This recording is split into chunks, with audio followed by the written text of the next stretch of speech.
আসসালামু আলাইকুম সুবহান, আশা করি আপনারা সকলে ভালো আছেন। আমি ভালো আছি। ইতিমধ্যে দেখতে পাচ্ছেন আমি গেছি দুধ আনতে। ওনাকে দেখে অনেক ভালো লাগলো।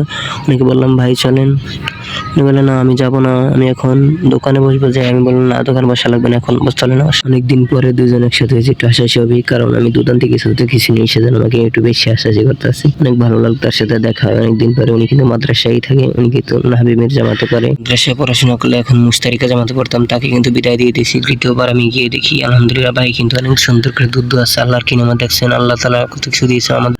ওইদিকে দেখি কাকা দুধ নিয়ে প্যাকেট করতে আছে। আলহামদুলিল্লাহ রীতিমতো তাদের খামারে অনেক মহিলা ভিড় জমে গেছে, সেজন্য আমি অনেক মহিলাদের দিকে ক্যামেরা নিয়ে গরুর দিকে দিয়েছি। তাদের খামারের লোকেশন হয়েছে কেরানীগঞ্জ, কলামুড়া, বায়েরসার, করিমখালী জামে মসজিদের সামনে। আপনারা চাইলে ভিজিট করে আসতে পারেন। এই পাশেও দেখি মহিলারা এসে ভিড় জমে গেছে, সেজন্য আমি আমার দুধের প্যাকেটের দিকে দিয়ে দিয়েছি। আপনারা কিছু মাইন্ড করবেন না। রীতিমতো দেখতে পাচ্ছেন আপনাদের সে ভাইরাল খেলা এত বাটাদের মধ্যে দুধ প্যাকেট করতে আছে। আলহামদুলিল্লাহ তারপরে আমি দুধ নিয়ে এসে আলহামদুলিল্লাহ দুধ